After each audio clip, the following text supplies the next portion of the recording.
Okay, so it's the 20th, Wednesday, 20th of March, and we're back out in the shop tonight. Last night we finished working on the 700R4. We got it all put back together. It should be ready to go. Just gotta put the converter in the front and then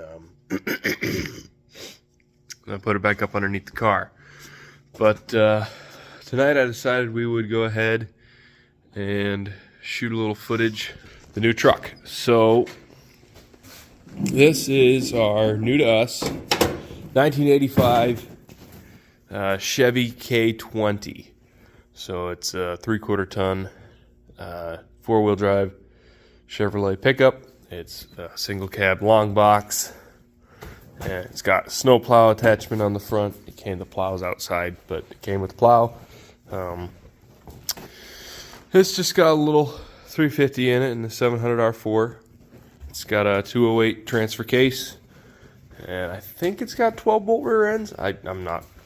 This is my first square body. I really don't know that much about them, but we'll learn. I actually repainted this tailgate last night. Just rattle canned it because it was all primer gray because it had been replaced, and so we just blacked it and clear coated it. Anyway, yeah.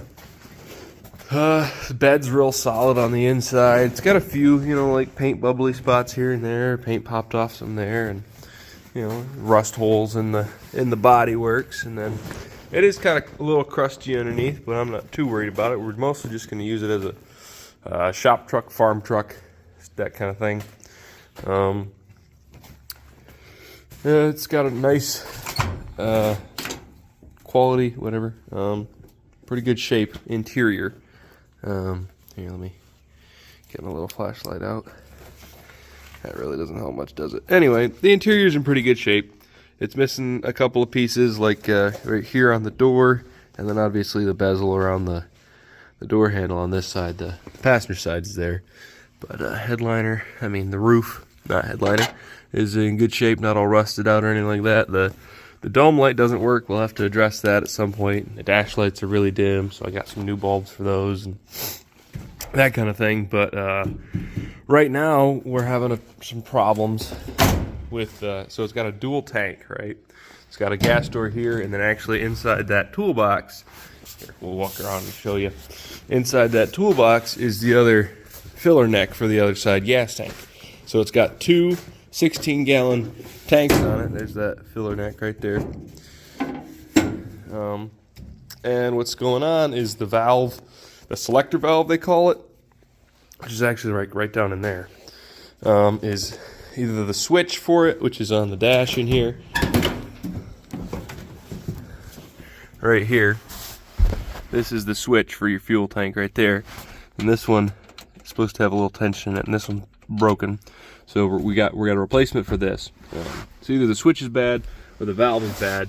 And what's happening is when you're running in the vehicle, it's overfilling the passenger side tank, and then it's leaking out of the vent, leaking fuel. So we got to address that.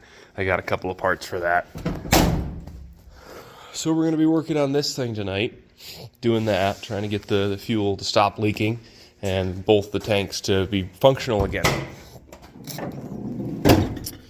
I believe this is a 350. I haven't checked anything on it, really. It's got an aftermarket carburetor and intake on it. I think it's got a Summit intake on it, and then aftermarket air cleaner, obviously. Just standard stuff in here, really. Yeah, so the carburetor needs some work as far as tuning, but we really needed to stop leaking fuel before we do anything on that. But eventually I think we're probably going to put the 400 in here. I think this would be a great home for that. So, but we're just going to run the 350 in it for now. And I do want to take the plow off for the summer. Get that bumper back where it belongs, and then reattach the plow for the winter. But anyway, we're going to start by working on doing the fuel pump, or not the fuel pump, the fuel valve. This is the off the box. So this is what the valve looks like, allegedly. So it's got a 6-prong plug, goes in the back, and then it's got fuel outlet, fuel return, and then these returns go to each tank and outlet for each tank. Yeah, so we're gonna go ahead and get underneath this thing and see what it looks like under there. Here we go.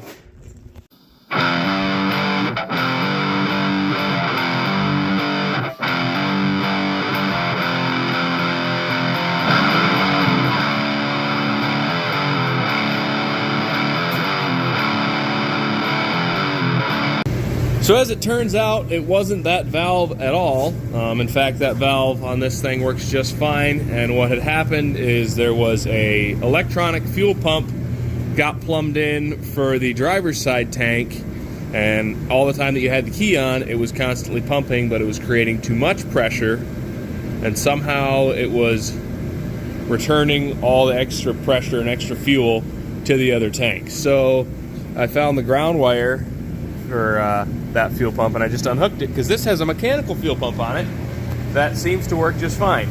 So right down here, bolted to the engine, that guy right there, that's a mechanical fuel pump, and it seems to be working just fine. It draws from both tanks. Even the fuel gauge is working, I think, so far properly. We'll judge that later on as we go and whatever. So that's one problem fixed. We're going to go ahead and actually try and change out these spark plugs because they look terrible just from the outside. They don't really look like they've been changed in a long time, and they could probably use it if they come out decent.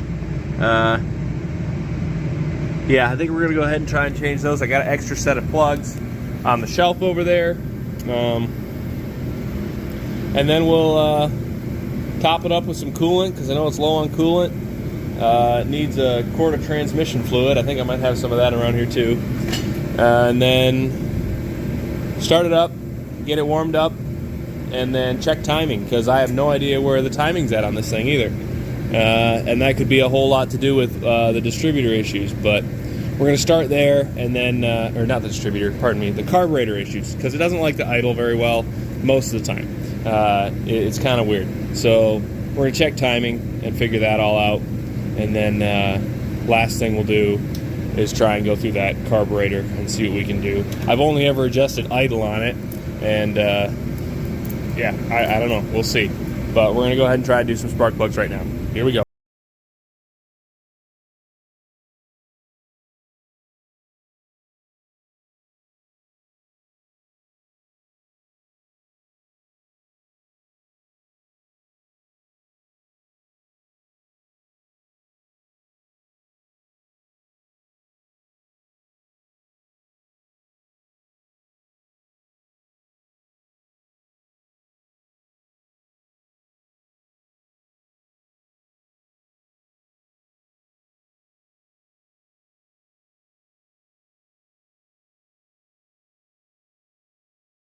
Okay, we're going to do a little carburetor tuning, or at least we're going to try to, on this thing real quick. See if it'll start up. Yeah, it's going to need a little gas to start.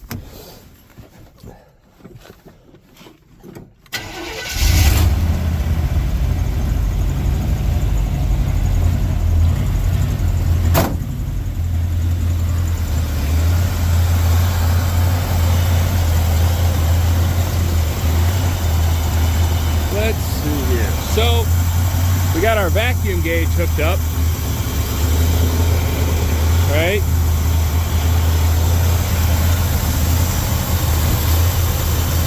And it's reading late ignition timing, which honestly I've suspected for a little bit here. So we're going to go ahead and hook up our timing light and check ignition timing, and then do a little carburetor tuning. So here we go.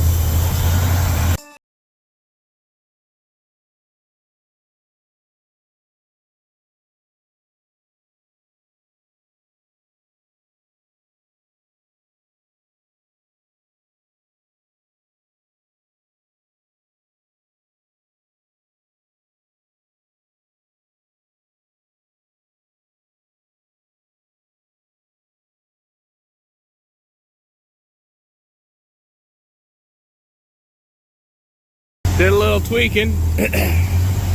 Got her sitting at 40 degrees of timing with carburetor nice and leaned out, idling about 1300 or 1100 RPM, and seems to be really happy.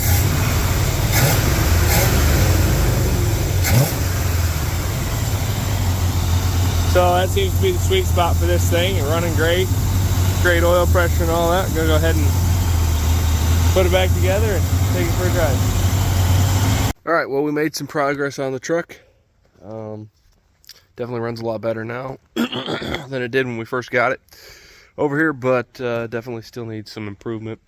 So we'll just go ahead and keep on plucking away on the tuning stuff, because that's just kind of how it goes sometimes. It takes quite a while to get everything tuned in just right, but it's getting pretty late here and I didn't get much sleep last night, so I'm gonna call that it for this video. Thanks for watching and liking and subscribing and all that good stuff. So have a good night, folks.